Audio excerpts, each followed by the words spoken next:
Então, nós hoje vamos falar de algo que é muito comum. Algo muito comum e que muito a medo, e por vezes quase em segredo, alguém vem nos dizer: sabes, a fulana vê vultos. Sabes, eu vejo vultos e ouço vozes.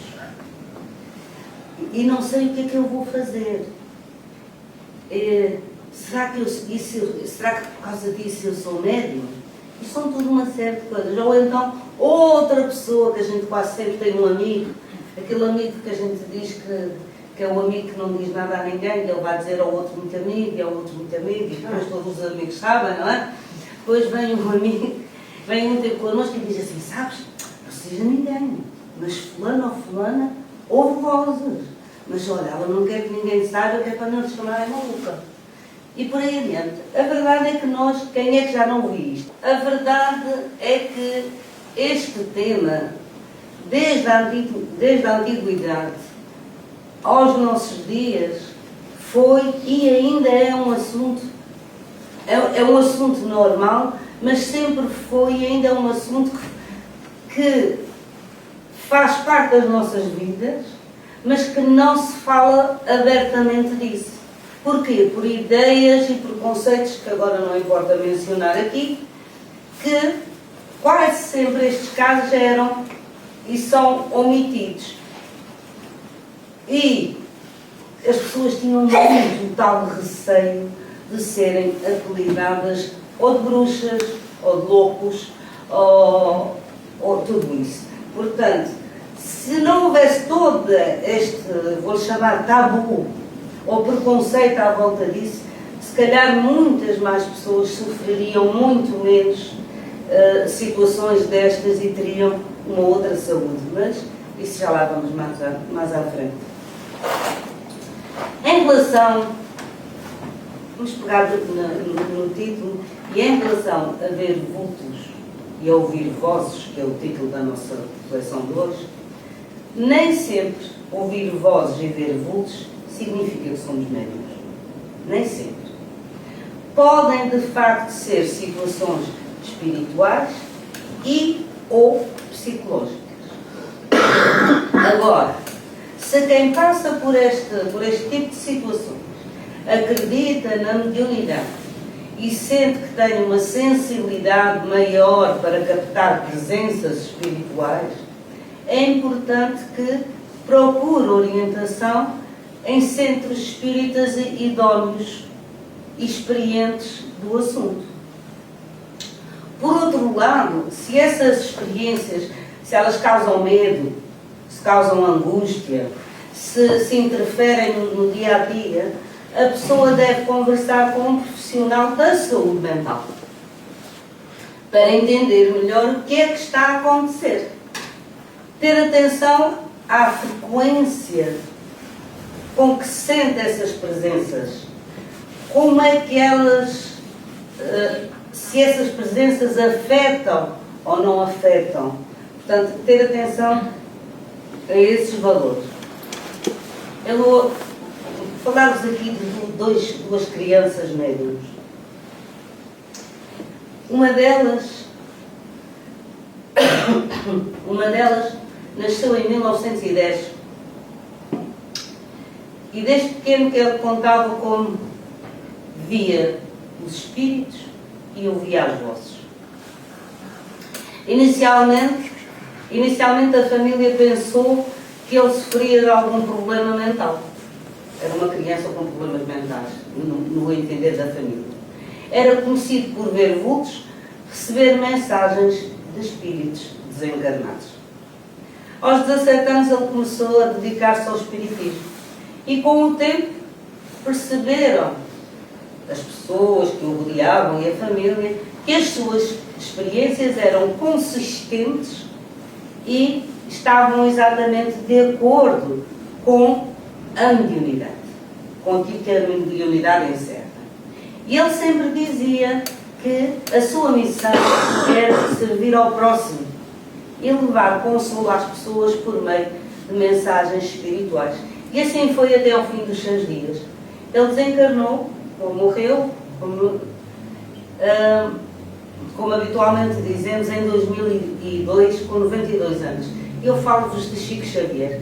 Poderia falar de outros, porque há imensos, mas é uma das médiuns que nós ouvimos falar e do século passado e de grande referência. A outra segunda criança nasceu em 1927 e desde pequenino que começou a ter as experiências mediúnicas ainda diferentes do outro, como ver vultos, ouvir vozes, sentir a presença dos espíritos e dizer à mãe que a senhora que estava ali dizia não sei o quê e que aquela senhora dizia que era a sua avó que nunca tinha conhecido.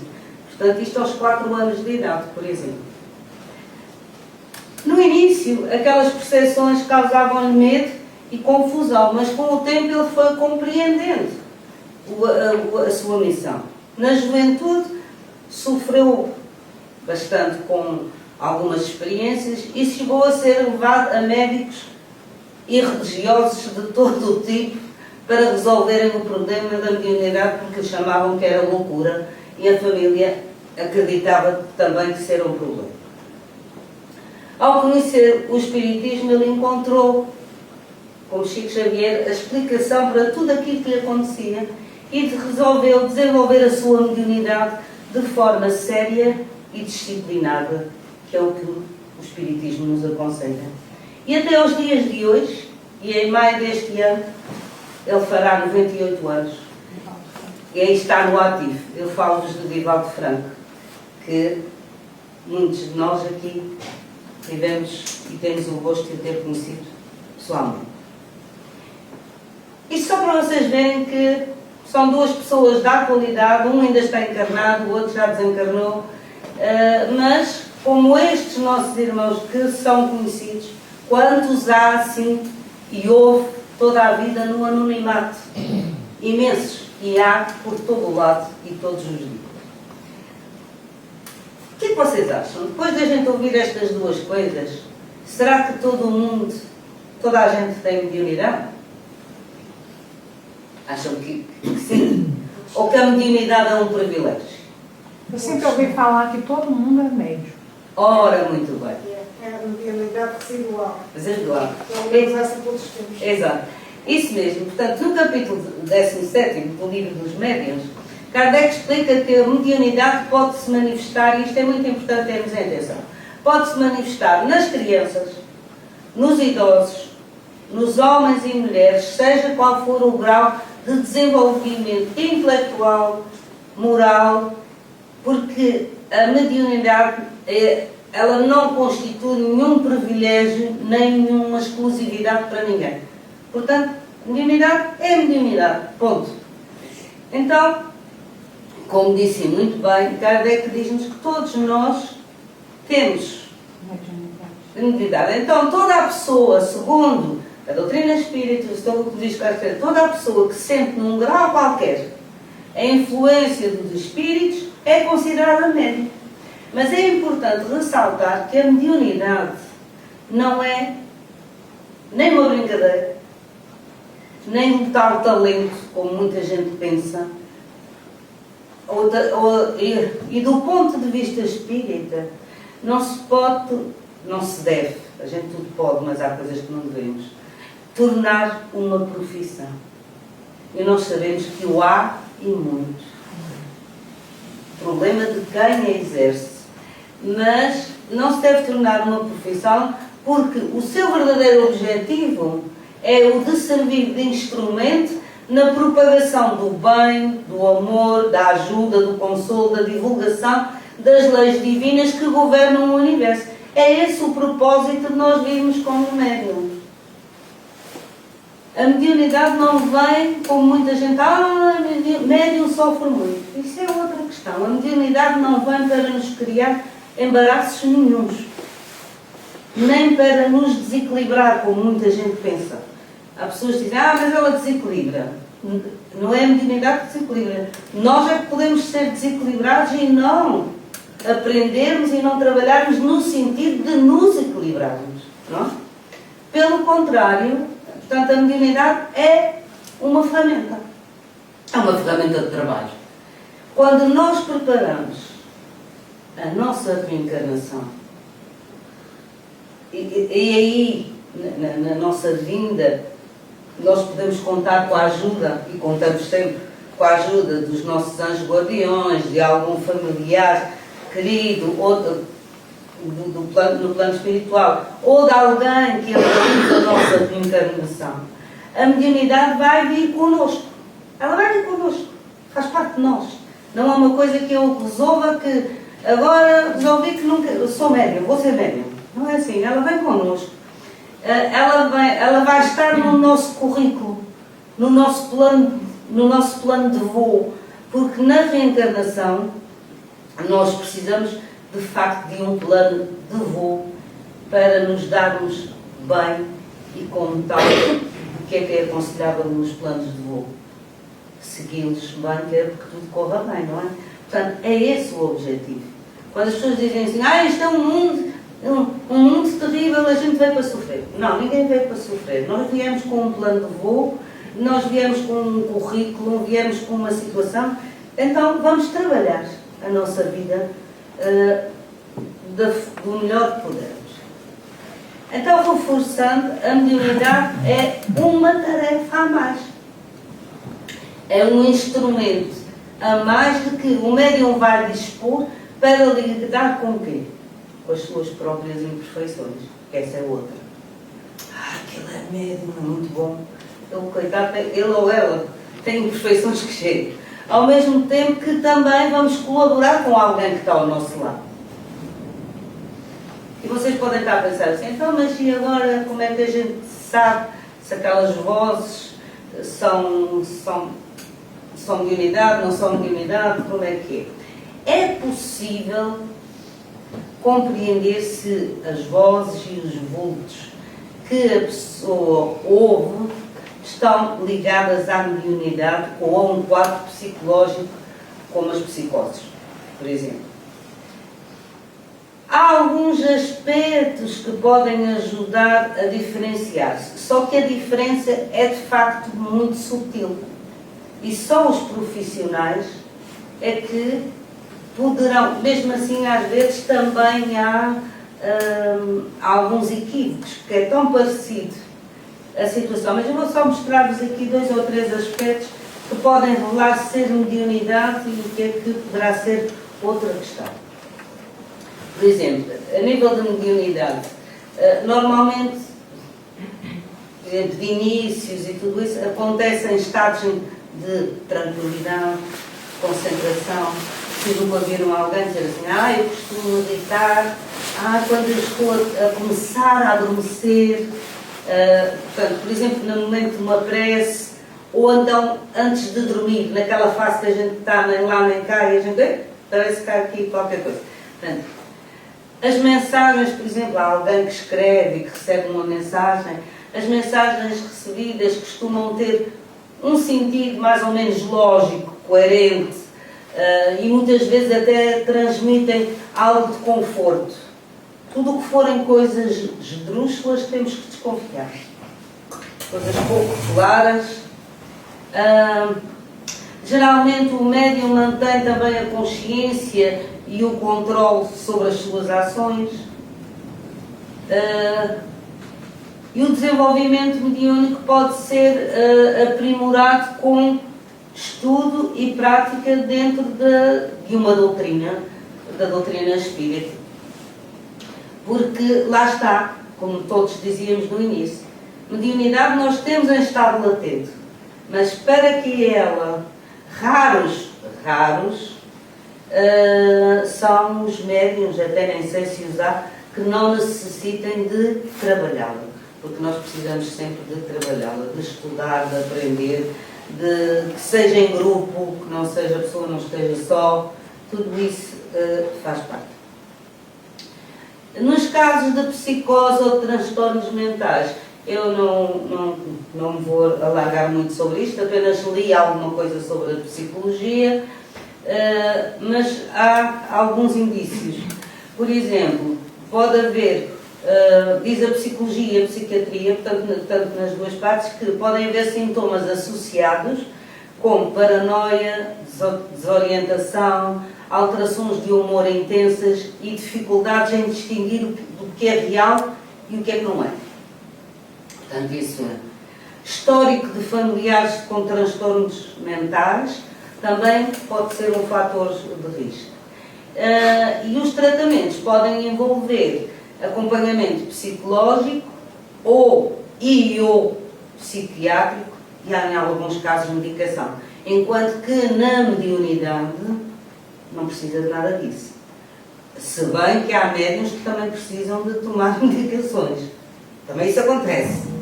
Mas nos transtornos mentais é um bocadinho diferente. Agora nós vamos imaginar que eu e todos nós que estamos nestas condições, vemos vultos, ouvimos vozes, não sabemos o que é isto, o que é aquilo, o que é que vamos fazer?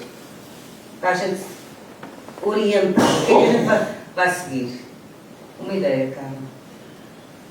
Em primeiro lugar, procurar a medicina, não é? Como já disseste. Exatamente. Descartar essa vertente, porque pode ser uma questão Sim. que está oculta e que nós não estamos a querer reconhecer. Claro. Se calhar é mais fácil para nós reconhecermos logo que é um superpoder ou qualquer coisa assim, e guardarmos para um lado errado. Depois, procurar o centro espírita. Então, mais umas coisinhas. Vamos ver mais umas coisinhas. Vamos pensar todos. O que é que eu sinto ao ouvir as vozes e ver os vultos? O que é que eu sinto? Causa-me medo ou é alguma coisa que é natural? Se é natural e não causa medo, já não nos precisamos assustar. Não é? Agora, se essas experiências, como a Carla dizia, procurar ajuda, se essas experiências são frequentes, causam sofrimento, então é de facto necessário procurar um profissional de saúde mental para a avaliação. Porque não é suposto a gente ter sofrimento. Podemos ter alterações do humor e coisas assim, mas tem que saber. O Espiritismo é uma fonte inesgotável de ensinamentos, assim queiramos nós. E estes ensinamentos libertam-nos da nossa ignorância espiritual. Então, se a pessoa já foi procurar o que a Carla estava a dizer, já foi ver a questão da medicina, já foi ver que afinal até tem uma certa sensibilidade, acredita na mediunidade e até acha que é uma questão de ir para o centro espírita. Então, deve fazer isso mesmo, procurar um centro espírita sério para a sua orientação. E isso é possível. Em alguns casos, também, poderá haver uma combinação de dois fatores, que é sensibilidade mediúnica e questões psicológicas, mas uma não invalida a outra. O que exige é um equilíbrio entre o autoconhecimento espiritual e o cuidado com a saúde mental. Portanto, nada é incompatível. Agora, é sempre necessário estudar, aprender e ter vontade. Daí, vocês verem que nós falamos sempre disto e pode até parecer que repetimos coisas. A grande importância da saúde e a espiritualidade andarem de mãos dadas. E nós devemos sempre ter o cuidado de aprofundar os assuntos. Não termos medo. Porque nós temos sempre medo. Eu costumo dizer, graças a Deus, hoje em dia já há alguns profissionais de saúde que dizem assim, olha, eu já não sei qual é, isto não é para mim. Já, pelo menos já dão uma dica. Não dizem, não assumam, mas já dão uma dica. Jesus disse-nos, conhecereis a verdade e ela vos libertará. O que é que Jesus nos quis dizer com esta frase? Ele quis-nos dizer que a verdadeira liberdade vem do conhecimento e da verdade das coisas. Então nós, se temos necessidade, se somos eventualmente médiums, ou se pretendemos, se temos uma mediunidade residual e se queremos desenvolver, é importante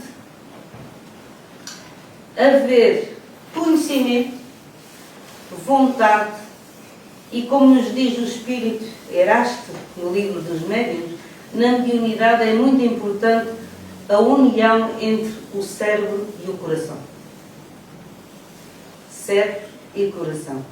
Eu vou só citar o que ele nos diz. Ele diz-nos aqui o seguinte: quando encontramos num médium o cérebro munido de conhecimentos adquiridos na vida atual e o seu espírito rico de conhecimentos anteriores, que já os trazemos, já estão latentes, não é? Próprios a facilitar as nossas comunicações, dele de preferência nos servimos, porque com ele o fenómeno da comunicação é-nos muito mais fácil do que com um médium cuja inteligência seja limitada e cujos conhecimentos anteriores sejam insuficientes. Então esta frase de Jesus vem muito a propósito: conhece a verdade e a verdade te libertará. Se nós aprendermos, se nós estudarmos, se nós nos esforçarmos, então vamos ter muito mais facilidade em lidar com estas forças. Aqui nós temos a prova da importância do conhecimento.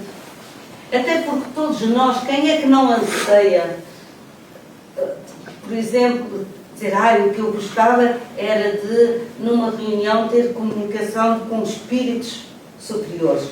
Eu gostava, mas nunca quer os outros, não quer sempre um bocadinho mais assim. Já quer sempre um bocadinho mais assim, não é? A verdade é que os espíritos superiores, se nós queremos, em reuniões mediúnicas, em reuniões de trabalho, vamos chamar atrair, sintonizar, atrair espíritos bons, nós temos que criar ferramentas para isso. Porque os espíritos superiores não vão às reuniões onde sabem que a presença deles é inútil. E há reuniões que são reuniões fúteis, há reuniões pouco produtivas. Nos meios pouco instruídos, mas onde há sinceridade, por exemplo, os espíritos vão mais a um lugar desses e de bom grado do que a um dos tais, muito o que a gente costuma dizer na nossa linguagem, de XPTO, não é? E onde os elementos que lá estão são instrumentos medíocres. Porquê? Porque só são vaidosos, porque não estudam. Porém, nos meios instruídos, onde a ironia domina, nós não vamos. Isto são palavras dos espíritos no livro dos médiuns. E para quem é médium, precisa de ter cuidado. Eu vou repetir aqui que já disse lá atrás. Médiuns somos todos, e vocês também já o confirmaram, não é?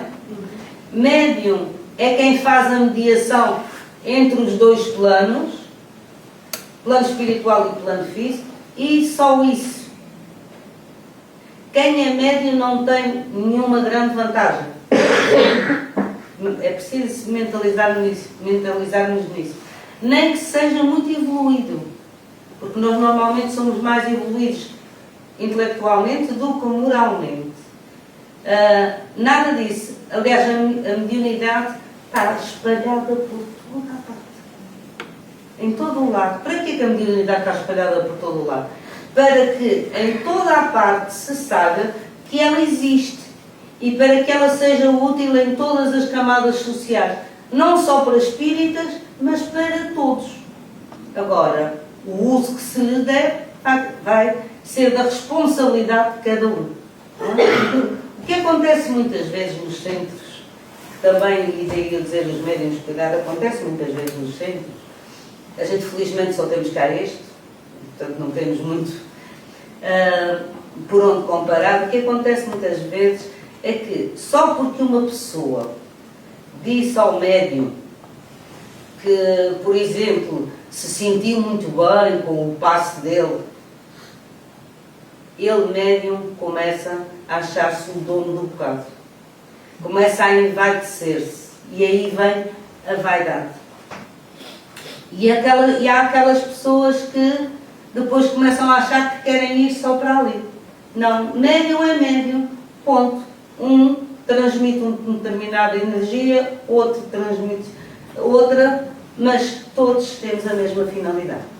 Nós estamos aqui para nos ajudarmos, para nos melhorarmos e termos calma com as nossas atitudes. Eu vou trabalhar esta parte na próxima reencarnação. A da calma, vai ser pronto. Das nossas atitudes. Frequentemente, o médium, como eu disse, não é nenhum privilegiado, é quem mais necessita da sua própria mediunidade. Porque ele é que é o devedor, não é quem o procura. Somos todos, mas o médium é quem precisa mais da mediunidade. E o palestrante espírita, estás a olhar para mim, mas é. E o palestrante espírita, o falador na casa, como eu costumo dizer, frequentemente é quem mais precisa ouvir aquilo que transmite.